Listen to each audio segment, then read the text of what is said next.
Capítulo 12. No 7º ano do reinado de Jeú, Joás começou a reinar e reinou 40 anos em Jerusalém. O nome de sua mãe era Zíbia. Ela era de Berseba. Joás fez o que o Senhor aprova durante todos os anos em que o sacerdote Joiada o orientou. Contudo, os altares idólatras não foram derrubados. O povo continuava a oferecer sacrifícios e a queimar incenso neles. Joás ordenou aos sacerdotes: reúnam toda a prata trazida como dádiva sagrada ao templo do Senhor. A prata recolhida no recenseamento, a prata recebida de votos pessoais e a que foi trazida voluntariamente ao templo. Cada sacerdote recolha a prata de um dos tesoureiros para que seja usada na reforma do templo. Contudo, no 23º ano do reinado de Joás, os sacerdotes ainda não tinham feito as reformas. Por isso o rei Joás chamou o sacerdote Joiada e os outros sacerdotes e lhes perguntou: por que vocês não estão fazendo as reformas no templo? Não recolham mais prata com seus tesoureiros, mas deixem-na para as reformas. Os sacerdotes concordaram em não mais receberem nenhuma prata do povo e em não serem mais os encarregados dessas reformas. Então o sacerdote Joiada pegou uma caixa, fez um furo na tampa e colocou-a ao lado do altar, à direita de quem entra no templo do Senhor.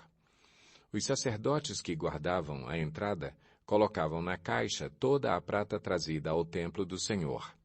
Sempre que havia uma grande quantidade de prata na caixa, o secretário real e o sumo sacerdote vinham, pesavam a prata trazida ao templo do Senhor e a colocavam em sacolas. Depois de pesada, entregavam a prata aos supervisores do trabalho no templo.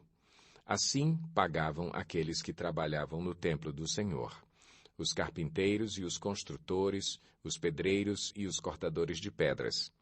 Também compravam madeira e pedras lavradas para os concertos a serem feitos no templo do Senhor e cobriam todas as outras despesas.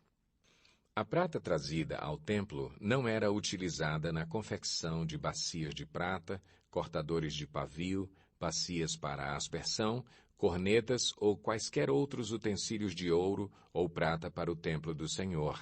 Era usada como pagamento dos trabalhadores e eles a empregavam para o reparo do templo. Não se exigia prestação de contas dos que pagavam os trabalhadores, pois agiam com honestidade.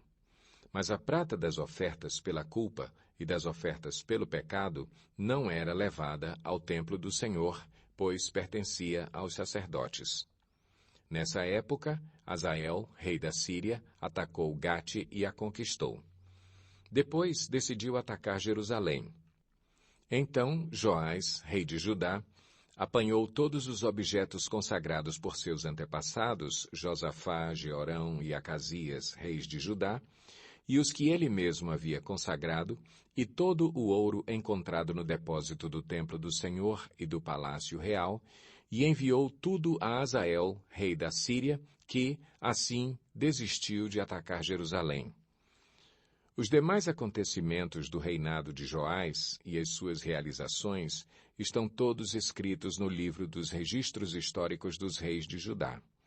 2 de seus oficiais conspiraram contra ele e o assassinaram em Bet-Milo, no caminho que desce para Sila. Os oficiais que o assassinaram foram Josabade, filho de Simeate, e Jeozabade, filho de Somer. Ele morreu e foi sepultado junto aos seus antepassados na cidade de Davi. E seu filho, Amazias, foi o seu sucessor.